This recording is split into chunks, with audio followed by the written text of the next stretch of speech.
श्रीकृष्ण परमात्मने नमः। श्रीकृष्ण स्तोत्रमु श्रीमाता राधाकृतम्।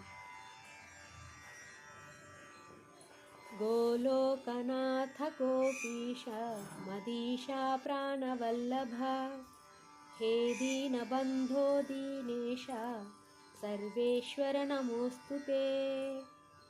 गोपेश गोसमूहेश यशोदानन्दवर्धन नन्दात्मज सदानन्द नित्यानन्द नमोऽस्तुते।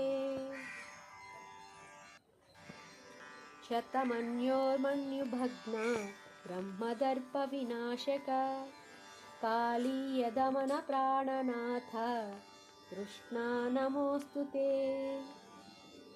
शिवानन्तेश ब्रह्मेश ब्राह्मणेश परात्पर ब्रह्मस्वरूप ब्रह्मज्ञ ब्रह्मबीज नमोऽस्तुते। चराचरतरोर्बीज गुणातीत गुणात्मक गुणबीज गुणाधार गुणेश्वर नमोऽस्तुते। अणिमादिक सिद्धीश सिद्धेः सिद्धस्वरूपक तपस्तपस्विन् तपसां बीजरूप नमोऽस्तुते। यदनिर्वचनीयञ्च वस्तुनिर्वचनीयकं तत्स्वरूपतयोर्बीज सर्वबीज नमोऽस्तुते।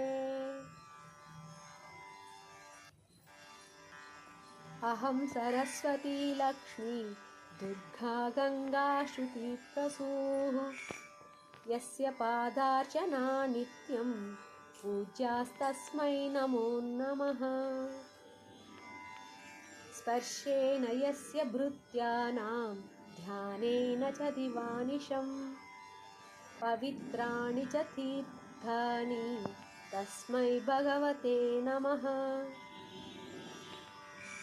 इत्येवमुक्त्वा सा देवी जले सन्न्यस्य विग्रहं मनः प्राणांश श्रीकृष्णे तस्थौ स्थाणुसमासति। राधाकृतं हरेः स्तोत्रं त्रिसन्ध्यः पठेन्नरः हरिभक्तिं च दास्यं च लभेद्भ्राग्दागतिं ध्रुवम्। विपत्तौ यः पठेद्भक्त्या सद्यः सम्पत्तिमाप्नुयात् चिरकालगतं द्रव्यं मृतं नष्टं च लभ्यते।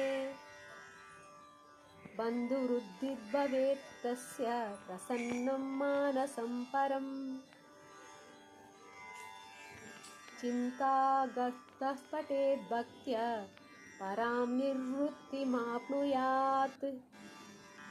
पतिभेदे पुत्रभेदे मित्रभेदे च सङ्कटे मासं भक्त्या यदि पठेत् सद्यः सन्दर्शनं लभेत्। भक्त्या कुमारी स्तोत्रं च शृणुयाद्वात्सरं यदि